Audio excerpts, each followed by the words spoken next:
या व्हिडिओमध्ये आपल्याचं स्वागत करते।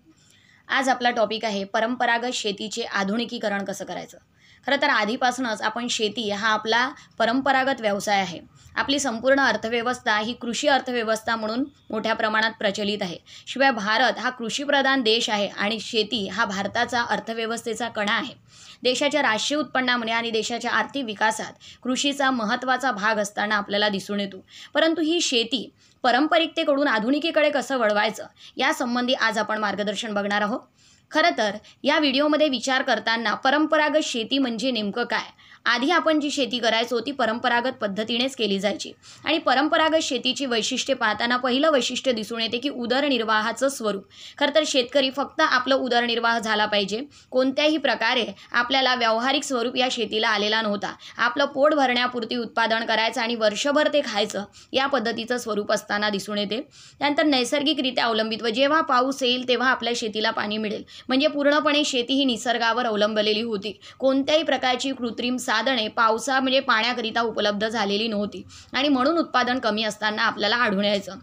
घरगुती श्रमिक, खरं तर घरातील सगळीच लोक कामावर जायची। मग 2 व्यक्तींच्या उत्पादनानेही तेवढं काम होत असलं तरी त्यासाठी 4 लोक तिथे कामाला जायची आणि म्हणून सुद्धा या ठिकाणी मोठ्या प्रमाणात शेतीचं उत्पादन वाढण्याऐवजी कमी होताना आपल्याला दिसून येत आहे। त्याला व्यावहारिक स्वरूप प्राप्त झालेला नव्हता।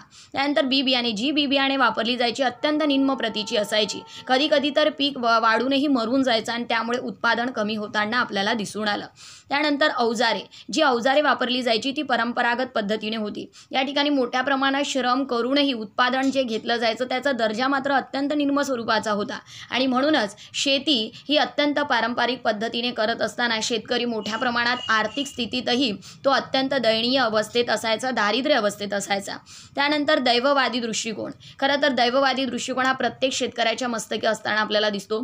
खरं तर हे दैवावर विश्वास ठेवणारे लोक असतात आणि म्हणून देवाच्या भरोशावर सगळं सोडून देतात। नुकसान झालं तरी ते देवाची मर्जी होती आणि फायदा झाला तरी देवाची मर्जी होती, या दृष्टिकोनातून ते विचार करणारे असतात। त्यामुळे आधुनिकीकरणाकडे ते वळलेले नाहीत।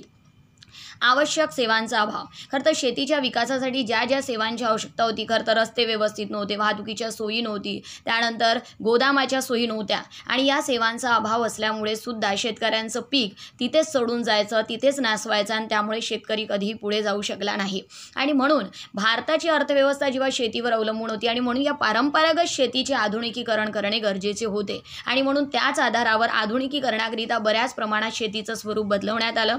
त्यामध्ये व्यापारी स्वरूप, खरं तर सगळ्यात आधी शेतीचं स्वरूप हे व्यापारी करण्यात आलं। खरं तर यामध्ये शेती फक्त उदरनिर्वाहासाठी नाही तर उदरनिर्वाहासाठी जेवढं धान्य हवं आहे तेवढं बाजूलाकडून जे धान्य उरलेलं आहे त्याला विकण्यासाठी बाजारात न्यायला पाहिजे अशी समज शेतकऱ्यांमध्ये निर्माण करण्यात आली। सुधारित बी बियाणांचा वापर करण्यात आले की जेणेकरून जास्तीत जास्त पिके आपल्याला घेता येईल आणि उत्पादन वाढवता येईल। आधुनिक यंत्रसामग्रीचा वापर करून कमीत कमी वेळामध्ये जास्तीत जास्त उत्पादन आणि शेतीची मशागत कशी करता येईल यासंबंधी सुद्धा या ठिकाणी प्रयत्न करण्यात आला।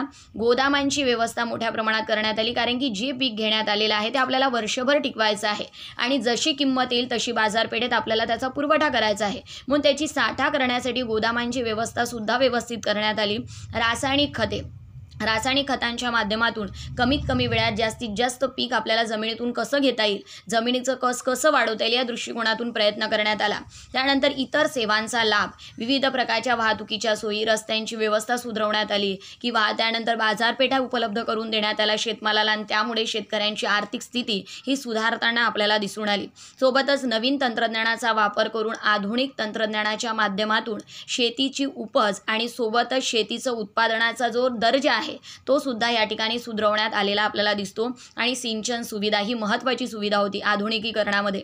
खरं तर शेतीचं आधुनिकीकरण करायचं म्हणजे पाण्याची व्यवस्था असायला हवी आणि म्हणून बोरवेल, विहिरी यांची व्यवस्था, ठिबक सिंचन, तुषार सिंचन पद्धती या माध्यमातून शेतीमध्ये सिंचन पद्धतीचा अवलंब करण्यात आला आणि शेतीचं उत्पादन वाढण्याला आपल्याला बऱ्याच प्रमाणात या ठिकाणी प्रोत्साहन मिळालं। त्यानंतर या माध्यमातून मोठ्या प्रमाणात कृषीचा विकास होताना आपल्याला दिसून आला। नवीन तंत्रज्ञानाचा वापर, त्यानंतर विनिमयातील तत्परता म्हणजे लगेच उत्पादन झाल्यानंतर ते बाजारपेठात नेण्याची व्यवस्था असल्यामुळे लगेच त्या उत्पादनाला किंमतसुद्धा मिळायची आणि त्यामुळे विनिमय तत्परता इथे आपल्याला दिसून आली. त्यानंतर आदानांची सोय, खरं तर ज्या ज्या वस्तूचं उत्पादन घ्यायचं आहे त्या वस्तूसाठी उत्पादन करण्यासाठी ज्या ज्या साधनांची गरज असेल त्या त्या साधनांची व्यवस्था करून म्हणजे शेतकऱ्यांना मोठ्या प्रमाणात आर्थिक मदत हवी असेल तर आर्थिक मदत, श्रमिकांची मदत हवी तर श्रमिकांची मदत, चांगल्या सुधारित बी बियाणे यांच्या सोयी झाल्यामुळे मोठ्या प्रमाणात उत्पादन वाढताना आपल्याला दिसून आलं. त्यानंतर मूल्यनिश्चिती, खरं तर कृषी मूल्यनिश्चिती हा महत्त्वाचा मुद्दा आहे. खरं तर शेतकरी ज्या वस्तूचं उत्पादन करीत आहे त्या वस्तूंना किती किंमत असायला पाहिजे, कारण की या जीवनावश्यक आणि नाशवंत वस्तू असायच्या, त्यामुळे योग्य त्या किमतीत त्या विकल्या गेल्या पाहिजे यासाठी विविध प्रकारचे धोरणसुद्धा आखण्यात आले आणि या धोरणांच्या माध्यमातून कृषी आणि शेतकरी या दोघांनाही आधार मिळालेला आपल्याला दिसून येतो. त्यानंतर संस्थात्मक सुधारणा, देशामध्ये मोठ्या प्रमाणात आधुनिकीकरणाच्या माध्यमातून अनेक संस्थात्मक सुधारणा करण्यात आल्या, जसे असेल त्याची जमीन, कमाल जमीन धारणा कायदा, त्यानंतर विनोबा भावेंनी जमिनी मोठ्या प्रमाणात सगळ्यांना म्हणजे ज्यांच्याकडे जमिनी नसेल त्यांना सुद्धा जमिनी देण्यात आल्या, म्हणजे सगळेच जण जमीनदारी पद्धतीचं उच्चाटन करून लोकांच्या अधिकारासाठी विविध प्रकारच्या संस्थात्मक सुधारणा करण्यात आल्या आणि त्यामुळे शेतकऱ्यांचा यामध्ये बऱ्याच प्रमाणात फायदा झालेला दिसून येतो. अशा पद्धतीने पारंपरिक शेतीचे आधुनिकीकरण करून शेतीची अर्थव्यवस्था सुधारण्याचा आणि कृषी अर्थशास्त्राला व्याप्ती वाढवून शेतकऱ्यांची आर्थिक स्थिती सुधारण्याकरिता ही शेती आधुनिकीकरण अत्यंत महत्त्वपूर्ण ठरलं. यानंतरचं पुढच्या व्हिडिओला बघूया. धन्यवाद.